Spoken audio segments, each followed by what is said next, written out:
जी, इस वक्त मैं मौजूद हूँ वादियुल इस्लाम कब्रिस्तान में। इस वादियुल इस्लाम कब्रिस्तान का कुल रकबा 1485 एकड़ पर मुहित है, जिसका तकरीबन एरिया 6.01 मुरबा किलोमीटर बनता है। वादियुल इस्लाम कब्रिस्तान के बारे में मुख्तलिफ रवायात में से एक रवायत ये है कि यहाँ पे तकरीबन 60 लाख से ज़्यादा कब्रें मौजूद हैं। हज़रत अली की रवायत के मुताबिक यहाँ पे 70,000 अम्बिया दफन है।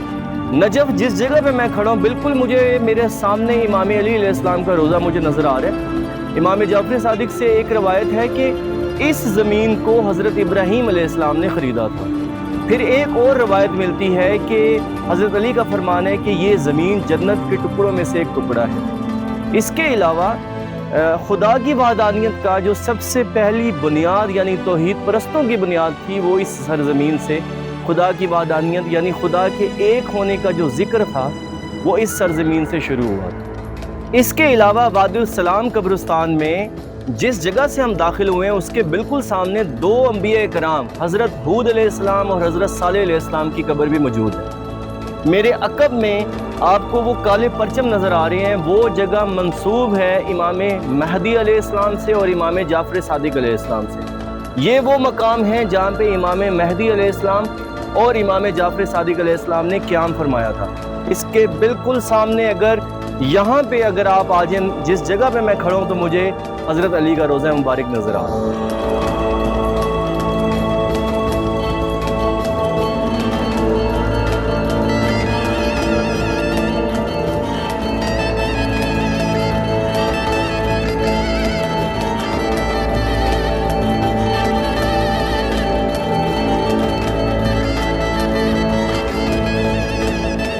इस वक्त मौजूद हैं हम लोग वादियुल इस्लाम कब्रिस्तान में।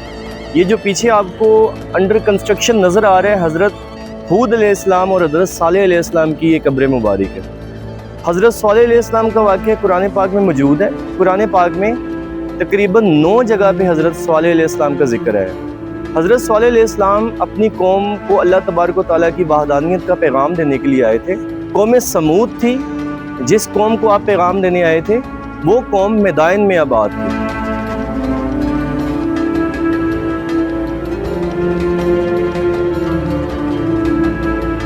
हज़रत हूद अलैहिस्सलाम की जो कौम थी, उसका नाम कौम आद था। ये कौम ज़्यादातर लिबनान के और यमन के इलाके में आबाद थी। बड़े बड़े महलात और घर बनाने के आदी थे। हज़रत हूद अलैहिस्सलाम थे, उन्होंने भी अपनी कौम से खुदा की वहदानियत का तकाज़ा किया और उनको ये हुक्म दिया कि इतने बड़े बड़े महलात बनाने की ज़रूरत नहीं है, बल्कि अपना ये जो जमा शुदा रकम है, ये गुरबा में या मसाकीन में या गरीब इंसानों में तकसीम की जाए।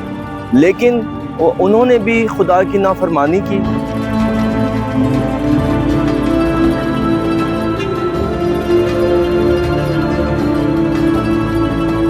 वादियुल इस्लाम कब्रिस्तान में जब हम दाखिल होते हैं, तो बिल्कुल शुरू में ये एक दुकान है, यहाँ से दुरे नजफ़ मिलते हैं।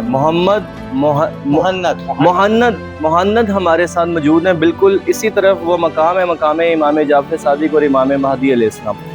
जब आप यहाँ पे विज़िट करें, तो इस शॉप से आके आप दुरे नजफ़ ख़रीद सकते हैं। मोहन्नद भाई ने वैसे एक रिक्वेस्ट हमने की, ये दरवाज़ा बंद था, मकाम इमाम जाफ़र सादिक और इमाम महदी खादिम इमाम ज़मान अलैहिस्सलाम, खादिम इमाम महदी अलैहिस्सलाम, इन्होंने वो दरवाज़ा ओपन किया है और हमें जो है वो ख़ास तौर पे पानी भी, ठंडा पानी पिलाया, क्योंकि इधर गर्मी बहुत ज़्यादा है। उसके अलावा ये दरवाज़ा भी जो है वो इन्होंने ओपन करवा दिया उस मकाम पर।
कब्रिस्तान में जब हम दाखिल होते हैं तो तकरीबन 100 से 200 मीटर के फासले पर मकाम इमाम महदी अलैहिस्सलाम और मकाम इमाम जाफ़र सादिक अलैहिस्सलाम आता है। ये वो मकाम है जहाँ पे इमाम महदी अलैहिस्सलाम भी आए थे और इमाम जाफ़र सादिक अलैहिस्सलाम भी आए थे।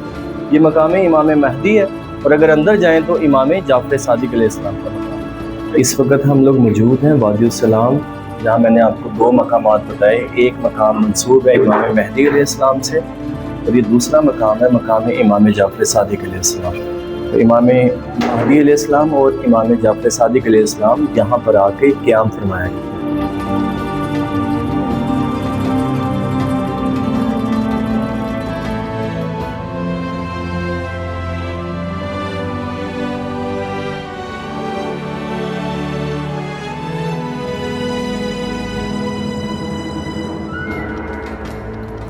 जी करता है तोहफे में